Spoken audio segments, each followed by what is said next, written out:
PWD ಸಚಿವರ ಹತ್ರ ಹೋಗಿದ್ವಿ ನಾವು. ಒಂದು ಮಾತು ಹೇಳಿದ್ರು PWD ಸಚಿವರು, ಶರಣಗೌಡ ರಸ್ತೆಗಳ ಮೇಲೆ ಕೇವಲ JDS ದವರು ಅಷ್ಟೇ ತಿರುಗಾಡಲ್ಲ, BJP ಕಾಂಗ್ರೆಸ್ದವರು ಸಾರ್ವಜನಿಕರು ತಿರುಗಾಡ್ತಾರೆ, ನಾವು ಎಲ್ಲರಿಗೂ ಅವಕಾಶಗಳನ್ನು ಕೊಡ್ತೀವಿ ಅಂತ ತಿಳ್ಕೊಂಡು ಹೇಳಿದ್ರು ಅಧ್ಯಕ್ಷರೇ. ಇವತ್ತು ಕಲ್ಯಾಣ ಕರ್ನಾಟಕದಲ್ಲಿ ನಮ್ಗೆ ಅನೇಕ ಅನುದಾನಗಳನ್ನು ಕೊಟ್ಟಿರ್ತಕ್ಕಂಥದ್ದಿದೆ ಅಧ್ಯಕ್ಷರೇ. ಇವತ್ತು ಮೊನ್ನೆ ಅಜಯ್ ಸಿಂಗ್ ಅವರು ಮತ್ತು ದರ್ಶನಾಪುರ ಅವರು ಶ್ರವಣ ಪ್ರಕಾಶ್ ಪಾಟೀಲ್ ಅವ್ರ ಜೊತೆ ಭಾಳ ಸುದೀರ್ಘವಾಗಿ ಎಲ್ಲ ಶಾಸಕರು BR ಪಾಟೀಲ್ ಅವರು MI ಪಾಟೀಲ್ ಅವರು ನಾವು ಚರ್ಚೆ ಮಾಡಿರ್ತಕ್ಕಂಥದ್ದಿದೆ ಅಧ್ಯಕ್ಷರೇ. ಇವತ್ತು ನಮ್ಮ ಭಾಗಕ್ಕೆ ಕೊಡ್ತಕ್ಕಂಥ ಅನುದಾನವನ್ನು ಇವತ್ತು 1.5-2 ವರ್ಷದಿಂದ ಮಾನ್ಯ ಮುಖ್ಯಮಂತ್ರಿಗಳಿಗೂ ಮತ್ತು ಈಶ್ವರ್ ಖಂಡ್ರೆ ಅವರು ಇಲ್ಲೇ ಕೂತಿದ್ದಾರೆ, ಅವ್ರಿಗೂ ನಾನು ಗಮನಕ್ಕೆ ತರಲಿಕ್ಕೆ ಬಯಸ್ತೀನಿ. ಇವತ್ತು ನಮಗೆ ಕೊಟ್ಟಿರ್ತಕ್ಕಂಥ ಕಂಡೀಷನ್ಗಳಿಗೆ ಇವತ್ತು ನಾವು ಯಾವುದೇ ಏಜೆನ್ಸಿಗಳಿಗೆ ಕೊಟ್ಟರೆ, ಇವತ್ತು ನಾವು ಯಾವುದೇ ಅನುದಾನಗಳನ್ನು KKRDBಲಿಂದ ಬಿಡುಗಡೆ ಆಗಿಲ್ಲ, ಇಲ್ಲಿವರೆಗೂ ಅನುದಾನ ಬಿಡುಗಡೆ ಆಗಿಲ್ಲ ಅಂತ ತಿಳ್ಕೊಂಡು ನೆನ್ಪತ್ತಂದ್ರೆ ಇವತ್ತು ಅಧಿಕಾರಿಗಳು ಯಾವ ರೀತಿ ನಮಗೆ ಬಂದು ಹೇಳ್ತಾ ಇದ್ದಾರೆ ಅಂದರೆ, ನಮಗೆ ಮುಂದಿನ ಸಲ ನಮ್ಗೆ ಏಜೆನ್ಸಿ ಕೊಡಬೇಡ್ರಿ, ನಮ್ಮ ಹತ್ರ ದುಡ್ಡು ಇಲ್ಲ ಅಂತ ತಿಳ್ಕೊಂಡು ಹೇಳ್ತಕ್ಕಂಥದ್ದು ಒಂದಾಗಿದೆ ಅಧ್ಯಕ್ಷರೇ. ಇವತ್ತು ಮಾನ್ಯ ಮುಖ್ಯಮಂತ್ರಿಗಳು ಕೆಲವು ಕಾಂಗ್ರೆಸ್ ಶಾಸಕರಿಗೆ ಎಲ್ಲರಿಗೂ 50 ಕೋಟಿ ರೂಪಾಯಿಗಳನ್ನು ಕೊಡ್ತೀವಿ ಅಂತ ತಿಳ್ಕೊಂಡು ಹೇಳಿರ್ತಕ್ಕಂಥದ್ದು ಒಂದು ಆದೇಶನ ಇಲ್ಲಿ ಮಾಡಿರ್ತಕ್ಕಂಥದ್ದು. ಯಾಕಂತಂದರೆ ಈ ಯೋಜನೆ ಅಡಿಯಲ್ಲಿ ಅನುದಾನವನ್ನು ಬಾಕಿ ಬಿಲ್ಗಳನ್ನು ಆಧರಿಸಿ ನಿರೀಕ್ಷಿಸಿ ಬಿಡುಗಡೆಗೊಳಿಸಲಾಗುವುದು, ಮುಂಗಡವಾಗಿ ಅನುದಾನವನ್ನು ಬಿಡುಗಡೆಗೊಳಿಸ್ತಕ್ಕಂಥದ್ದಿಲ್ಲ ಅಂತ ತಿಳ್ಕೊಂಡು. ಯಾಕಂತಂದರೆ ಇವತ್ತು 50 ಕೋಟಿ ರೂಪಾಯಿಯನ್ನು ಬೇರೆ ಬೇರೆ ಶಾಸಕರಿಗೆ ಕೊಡ್ತಾ ಇದ್ದಾರೆ, ನಮಗೆ ಕೊಡ್ತಾ ಇಲ್ಲ ಅಂದಾಗ ಮಾನ್ಯ ಕೈಗಾರಿಕಾ ಸಚಿವರು ಸುರೇಶ್ ಕುಮಾರ್ ಅವರು ಮಾತಾಡುವಾಗ ಹೇಳಿದ್ರಲ್ಲ, ನೀವು ಹಂಗೆ ಮಾಡಿದ್ರಿ ಅಂತ ತಿಳ್ಕೊಂಡು. ಸರ್, ನಾವು ಹಿಂಗೆ ಮಾಡಿವ ಅಂತ ತಿಳ್ಕೊಂಡೆ ಜನ ನಮ್ಮನ್ನು 66ಕ್ಕೆ 19ಕ್ಕೆ ಕಳಿಸ್ಯಾರ, ನಿಮ್ಗೆ 136ಕ್ಕೆ ಕಳಿಸ್ಯಾರ. ಮಾನ್ಯ ಸುರೇಶ್ ಕುಮಾರ್ ಅವರು ಯಜಮಾನರು ಹೇಳ್ತಾ ಇದ್ರು, ಮಾನ್ಯ ಮುಖ್ಯಮಂತ್ರಿಗಳು 224 ಜನ ಕ್ಷೇತ್ರನ ಸಮಾನವಾಗಿ ನೋಡಬೇಕು ಅಂತ ತಿಳ್ಕೊಂಡು. ನಾನು ಮುಖ್ಯಮಂತ್ರಿಗಳಲ್ಲಿ ಕಳಕಳಿಯಾಗಿ ಮನವಿ ಮಾಡ್ತಕ್ಕಂಥದ್ದಿಷ್ಟೇ. ಇವತ್ತು ಕಾಂಗ್ರೆಸ್ನವ್ರು ಶಾಸಕರಾಗಿ ಬಂದವ್ರಿಗೆ ಅವ್ರಿಗೇನು 2 ಓಟ್ ಹಾಕಿಲ್ಲ ಅಧ್ಯಕ್ಷರೇ, ಅವ್ರಿಗೂ 1 ಓಟ್ ಹಾಕಿದ್ದಾರೆ, ನಮಗೂ 1 ಓಟ್ ಹಾಕಿ ಕಳಿಸಿದ್ದಾರೆ.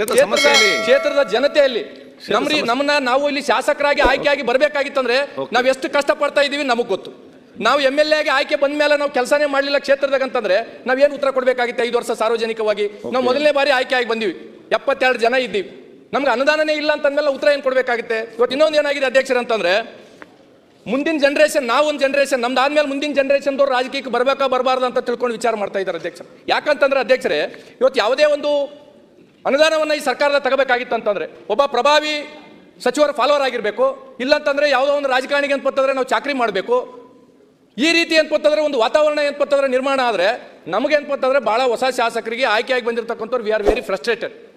ದಯಮಾಡಿ ನಾನು ಮನವಿ ಮಾಡ್ತಕ್ಕಂಥದ್ದು ಇಷ್ಟೇ ಅಧ್ಯಕ್ಷರೇ, 50 ಕೋಟಿಯನ್ನು ಕೊಡ್ತಕ್ಕಂಥದ್ದು ಕಡಿಮೆ ಅಂತ ತಿಳ್ಕೊಂಡು ಅರ್ಜುನಾನಂದ್ರೆ ಹೇಳಿರ್ತಕ್ಕಂಥದ್ದು ಮಾನ್ಯ ಮುಖ್ಯಮಂತ್ರಿಗಳಲ್ಲಿ ಒಂದು ಕಳಕಳಿಯ ಮನವಿ ಮಾಡ್ತೀವಿ. ಯಾಕಂತಂದ್ರೆ ನಾವು ಅನುದಾನನೇ ಇಲ್ಲ ಅಂತಂದ್ರೆ ಬಹಳ ಕಷ್ಟ ಆಗುತ್ತೆ. ದಯಮಾಡಿ ಅಂತಂದ್ರೆ ಇವತ್ತು ತಾವು ಅನುದಾನವನ್ನು ಎಲ್ಲರಿಗೂ ಇನ್ನೂ ಹೆಚ್ಚು ಏನಪ್ಪಂತಂದ್ರೆ ಅನುದಾನವನ್ನು ಆಡಳಿತ ಪಕ್ಷ ಶಾಸಕರಿಗೆ ಕೊಡೋದ್ರ ಜೊತೆಯಲ್ಲಿ ನಮಗೆ ಏನಪ್ಪಂತಂದ್ರೆ ತಾವು ಅನುದಾನವನ್ನು ಕೊಡ್ಬೇಕಂತ ತಿಳ್ಕೊಂಡು ನಾನು ಹೇಳ್ಬೇಕಾಗುತ್ತೆ ಅಧ್ಯಕ್ಷರೇ. ಏನಾಗಿದೆ ಅಧ್ಯಕ್ಷರೇ, ನಮ್ಮಲ್ಲಿ ಒಂದು ರಸ್ತೆ ಅಧ್ಯಕ್ಷರೇ, ಒಂದು ರಸ್ತೆ ನಮ್ಮ ತಂದೆಯವರು ಏನಪ್ಪಂತಂದ್ರೆ ಶಾಸಕರಾಗಿರುವಾಗ ಟೆಂಡರ್ ಕರೆದಿರ್ತಕ್ಕಂಥದ್ದು. ನಮ್ಮ ತಂದೆಯವರು ಶಾಸಕರಾಗಿರ್ತಕ್ಕಂಥ ಮುಂಚಿತವಾಗಿ ಗಾಜರ್ಕೋಟ್, ಚಪ್ಪೇಟ್ಲ ಮತ್ತು ತೆಲಂಗಾಣ ಬಾರ್ಡರ್ಗೆ ಏನಪ್ಪಂತಂದ್ರೆ ನ್ಯಾಷನಲ್ ಹೈವೇಲಿಂದ ರೋಡ್ ಆಗಿರ್ತಕ್ಕಂಥದ್ದಿದೆ. ಮಾನ್ಯ PWD ಸಚಿವರು ಏನಪ್ಪಂತಂದ್ರೆ ನಮ್ಮ ಜಿಲ್ಲೆಗೆ ಬಂದಾಗ ಹೇಳಿದೆ, ನೋಡಿ ಸರ್ 7 ವರ್ಷ ಆಯಿತು ಈ ರೋಡ್ ಏನಪ್ಪಂತಂದ್ರೆ ಕ್ಲೋಸ್ ಆಗಿದೆ, ಆ ರೋಡ್ ಮೇಲೆ ತಿರುಗಾಡೋದು ಯಾವ್ದು ರೀತಿ ಆಗಿದೆ ಅಧ್ಯಕ್ಷರ ಅಂದ್ರೆ, ಆ ಗುಂಡಿ ಬಿದ್ದಿರ್ತಕ್ಕಂಥ ಫೋಟೋ ಹಾಕ್ತಾರ, ಅದ್ರ ಪಕ್ಕದಾಗ ಶಾಸಕರ ಫೋಟೋ ಹಾಕ್ತಾರ. ನಾವೇನು ಉತ್ತರ ಕೊಡ್ಬೇಕು ಅಧ್ಯಕ್ಷರೇ? ನಾವು ಜನಕ್ಕೆ ಅನ್ಪತ್ತಂದ್ರೆ ನಾವು ಹೋಗಿ ಅನ್ಪತ್ತಂದ್ರೆ ದೊಡ್ಡ ದೊಡ್ಡ ಭಾಷಣಗಳನ್ನ ನಾವು ಮಾಡಿ ಬಂದಿರ್ತೀವಿ. ಅಟ್ಲೀಸ್ಟ್ ಅನ್ಪತ್ತಂದ್ರೆ ಅದು ಏನಾಗಿದೆ ಅಧ್ಯಕ್ಷರ ಅಂದ್ರೆ 26 ನೋಟಿಸ್ ಕೊಟ್ಟಿದ್ದಾರೆ ಅಧ್ಯಕ್ಷರ ನ್ಯಾಷನಲ್ ಹೈವೇದವ್ರು ಏಜೆನ್ಸಿದವ್ನು ಏನಾಗಿದೆ ಅವ್ನು ಲೆಟರ್ ಕೊಟ್ಬಿಟ್ಟಿದ್ದಾರೆ, ನನ್ನ ಕೈಲಿ ಮಾಡೋದಾಗಂಗಿಲ್ಲ ಅಂತ ತಿಳ್ಕೊಂಡು. ಏಜೆನ್ಸಿದವ್ರು ಹಿಂಗೆ ಹೇಳ್ತಾರೆ, PWDದವ್ರಿಗೆ ಕೇಳಿದ್ರೆ ಇಲ್ಲ ನಾವು ಮಾಡ್ತೀವಿ ಅಂತ ತಿಳ್ಕೊಂಡು ಹೇಳ್ತಾರೆ, ಜನಕ್ಕೆ ನಾನು ಉತ್ತರ ಕೊಡಲಾರದ ಪರಿಸ್ಥಿತಿ ಆಗಿಬಿಟ್ಟಿದೆ. ಇನ್ನೂ ಒಂದು ಏನಾಗಿದೆ ಅಧ್ಯಕ್ಷರ ಅಂತಂದ್ರೆ, ಬ್ರಿಟಿಷರ್ ಕಾಲದಾಗ ಹತ್ತಿಕುಣಿ ಡ್ಯಾಮ್ ಅಂತ ತಿಳ್ಕೊಂಡು ನಿರ್ಮಾಣ ಆಗಿರ್ತಕ್ಕಂಥದ್ದು ಸೆಂಟ್ರಲ್ ಗೌರ್ಮೆಂಟ್ಲಿಂದ ಮಾಡಿರ್ತಕ್ಕಂಥದ್ದು ಅಧ್ಯಕ್ಷರ. ಸೌದಾಗರ ಡ್ಯಾಮು ಹತ್ತಿಕುಣಿ ಡ್ಯಾಮ್ ಅಂತ ತಿಳ್ಕೊಂಡು ಆ ಭಾಗದಾಗ ಕಾಲುವೆಗೆ ಮೇಂಟೆನೆನ್ಸ್ಗೆ ಅಧ್ಯಕ್ಷರ KNL ಇದೆ, ಮೇಂಟೆನೆನ್ಸಿಗೆ ಅಂತಂದ್ರೆ 6 ಲಕ್ಷ ಕೊಡ್ತಾರ, 6,000 ಎಕರೆ ಅಂತಂದ್ರೆ 6 ಲಕ್ಷ ಎಕರೆಗೆ ಅಂತಂದ್ರೆ ಜನಗಳಿಗೆ ನೀರು ತುಂಬಿಸ್ತಕ್ಕಂಥ ಪ್ರಾಜೆಕ್ಟ್ಗಳಿದೆ. ಮಾನ್ಯ ಮುಖ್ಯಮಂತ್ರಿಗಳು ಯಾವತ್ತೂ ನಮ್ಗೆ ಕರೆದು ಅಂತಂದ್ರೆ ಬಹಳ ಪಾಸಿಟಿವ್ ಆಗಿ ಗೌರವಾನ್ವಿತವಾಗಿ ಮಾತಾಡಿದ್ದಾರೆ, ಆದ್ರೆ ಅನುದಾನ ಕೊಟ್ಟಿಲ್ಲ ನಮಗೆ.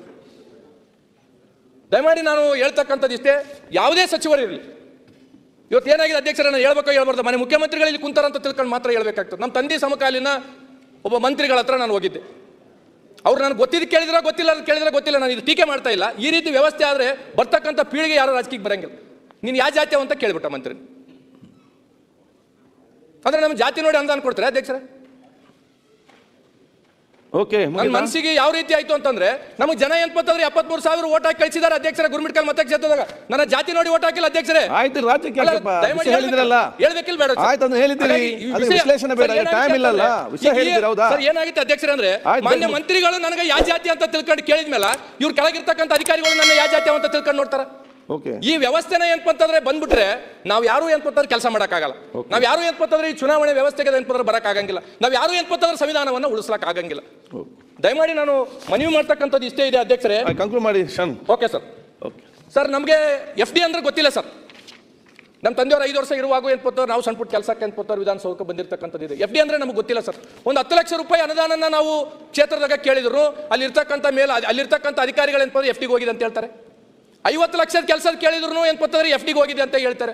ಒಂದು ಮೌಲ್ಯಮಾಪನ ಮಾಡಿರ್ತಕ್ಕಂಥ ಶಿಕ್ಷಕರಿಗೆ ಏನ್ಪಂತಾರೆ ಸ್ಯಾಲರಿ ಕೊಡ್ಬೇಕು, ಯಾಕೆ ಕೊಟ್ಟಿಲ್ರಿ ಅಂತ DD ಕೇಳಿದ್ರೆ FD ಫೈಲ್ ಹೋಗಿದೆ ಅಂತ ತಿಳ್ಕೊಂಡಂತಾರೆ. ಸರ್, FD ಫೈಲ್ನಾಗ ಎಷ್ಟು ಬಿದ್ದಾವ ಅಂತ ತಿಳ್ಕೊಂಡು ಯಾರೋ ಒಬ್ಬ ಆಫೀಸರ್ಗ ನಮ್ಮ ಕಮಿಟಿದಾಗ ಕೇಳಿದ್ರೆ ಈ ಸರ್ಕಾರ ಬಂದ ಮೇಲೆ ವಿಧಾನಸೌಧ ಎಷ್ಟಿದೆ ಅದಕ್ಕಿಂತ ಹೆಚ್ಚು ಏನ್ಪಂತಂದ್ರೆ FDದಾಗ ಫೈಲ್ ಮಾತಾಡುವ.